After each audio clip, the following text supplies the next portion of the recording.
What's up everyone, MK Tom Brady here. So in this video, I want to talk about the mess that is Mortal Kombat 1. I just want to start this off by looking at a tweet by one Edward John Boone. This is the creative director of NetherRealm Studios. Says we are working on additional online features for MK1, which is great. Can't announce any dates / specifics at the moment. Standard for NetherRealm, they never tell us anything. Which feature would you like to see the most / first? Less cross-play, ping filter, Wi-Fi filter. No idea why ranked is on here. In my opinion, instead of ranked, it should be overall stability in the online connection. Because even when you get pings of like 90 to 100 ms, pings that should be serviceable, you have an insane amount of instability. The rollback is crazy. Characters are like teleporting because they're skipping frames. You hit somebody with something, and then the hit animation gets rolled back to a block animation. That needs to be looked at for sure. But this is worded as, hey, we're working on crossplay, ping filter, Wi-Fi filter, which, I mean, if they're working on switching up ranked, I have no idea what they're wasting their time on that for. But it's worded like, hey, whichever thing wins this poll, we're going to focus our efforts on that. And the rest of the things you'll get sometime between now and when the sun becomes a red giant and engulfs the planet Earth. These are things that should be standard on the game now. We want all these things now, not first / most. This is the 2023 standard, and to hint that, hey, we're possibly going to have to go to 2024 before we even get one of these things, and then maybe even further than that before we get the rest, that to me that's something you see from a studio that's barely keeping their head above water, not one that has WB Games money. This is WB Games is the publisher here, so it's crazy to me. Next thing is, all those people who said the game is fine as it is, doesn't need a patch right now. Even if they don't patch the game with Omni-Man, it's not a big deal. Well, let me welcome you to the fact that, hey, guess what? A patch came out after East Coast Throwdown. One of the biggest things the patch introduced was a fix to the Sindel Infinite. However, she still has a kill combo. This is done by calling Jax at the right time and then doing the flip kick, which forces them to stay in a standing state. And then because they can't get into crouch, instead of a low launcher when the unblockable ground pound hits, it turns into a regular launcher, and the combo loops over and over and over again.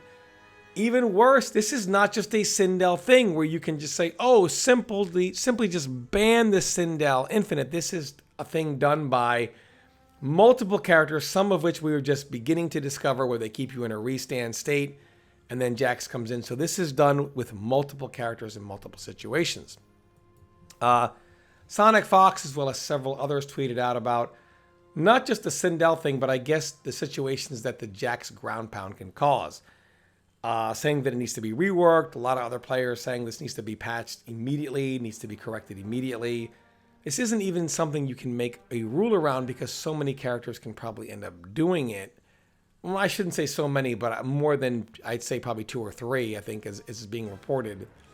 And this is just, you know, it's tough to make a rule when you don't even know all the characters that do it. Whenever you're banning something, it has to be specific down to the character instance. To say anyone who calls Jax on a restand, I don't know. I'm just not really sure how you kind of ban, quote unquote, something like this, especially when it applies to more than one character. This needs to be fixed immediately in general, because it's just, even when you're playing online, there's no rules there, right? Most people are playing online every day. There's no rules there. So something definitely needs to be looked at.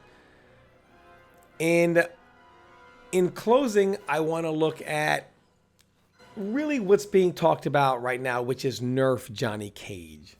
We have a ton of videos, threads on Twitter, etc., about let's nerf Johnny Cage. Johnny Cage needs to be nerfed. And I want to kind of cite a few of the things that people are talking about here.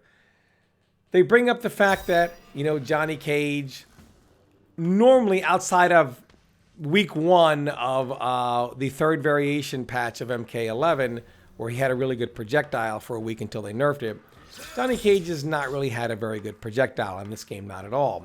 But that is corrected because they not only gave him a projectile, but using the cameo system, he now has the best projectile in the game. And he can also use this to get in and win neutral. See, Johnny Cage, not just having a weaker projectile, but the fact that he needed to win neutral to be able to get in and pressure you. And that is now no longer the case. He now has the best projectile in the game, which also can help him win neutral to get in easily and freely. And when Johnny Cage is in, he's obviously an insane pressure character. A lot of people bring out that when you combine him with the best cameo in the game right now, things that are now minus, like his knee and 9-frame mid, now become plus. In fact, everything Johnny Cage does is now plus, whether it's his regular strings, regular plus attacks, or things that are not plus.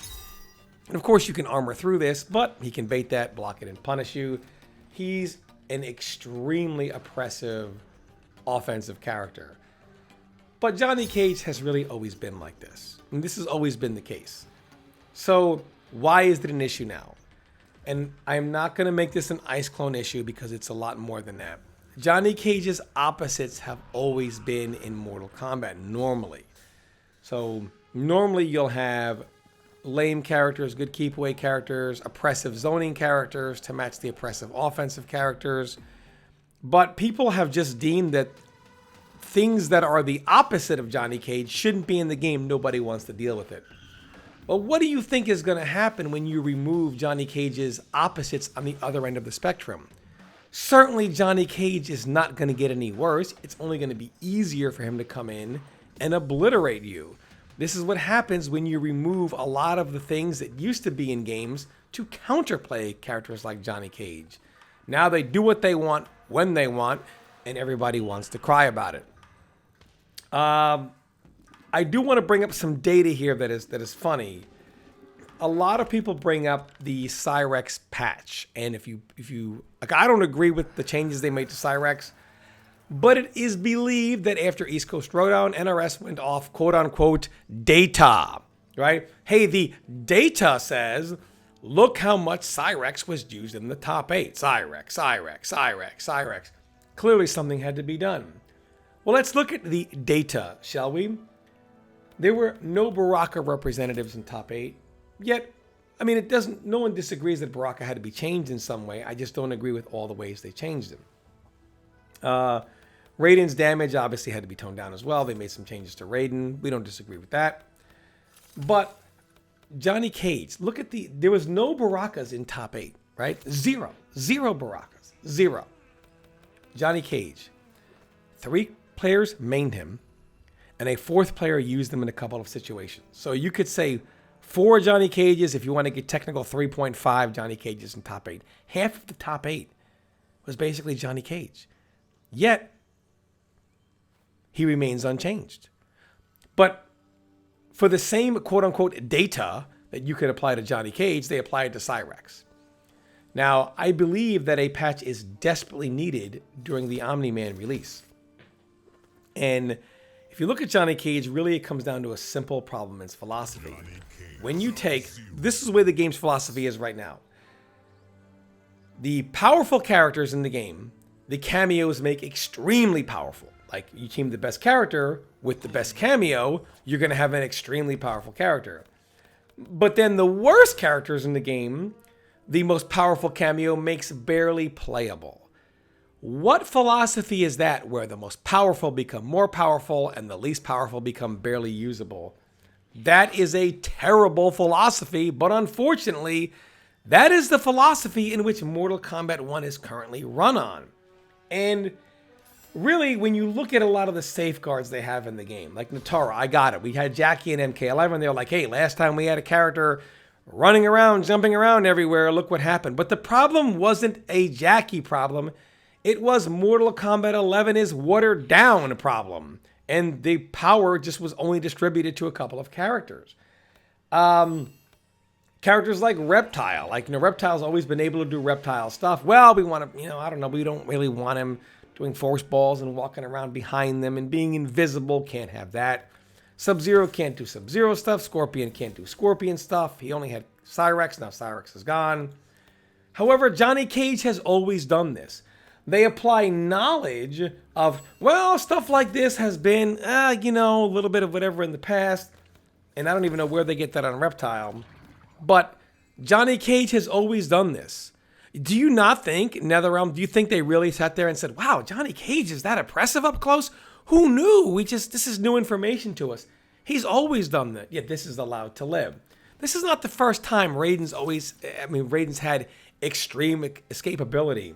He uses the cameo for this, but been able to do things that result in full combos and leave him at high plus frames and leave him safe on everything. And this is not the first time. He's done it in games like MK vs. DC, early MK9 before they put a handful of nerfs on Raiden to really tone that down. They're worried about Sub-Zero's ice clone. Oh my gosh, splits himself in two. It's on the screen. What are you going to do for 3 seconds? But then Kenshi's on the splits himself in two for 15 seconds. It's okay here, but not okay here. It doesn't.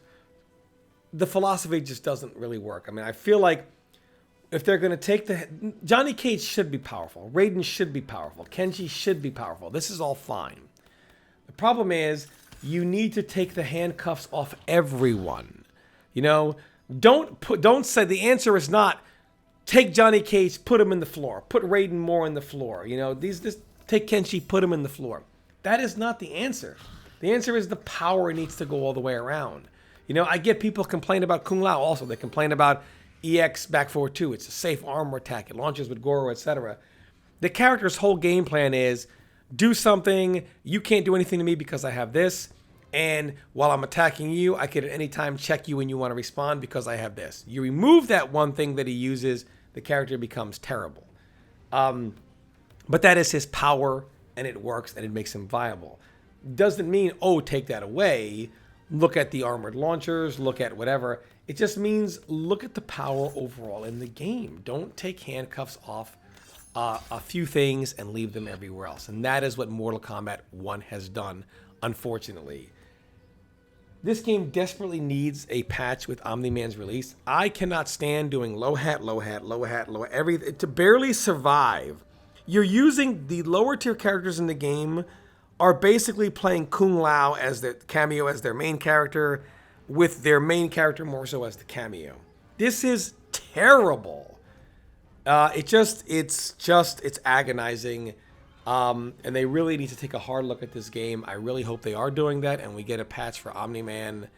If not, I would say the state of the game is not going to be very good until something happens. And who really knows how long we're going to have to wait. Let me know what you guys think in the comments. Thanks for watching. Stay tuned for more content.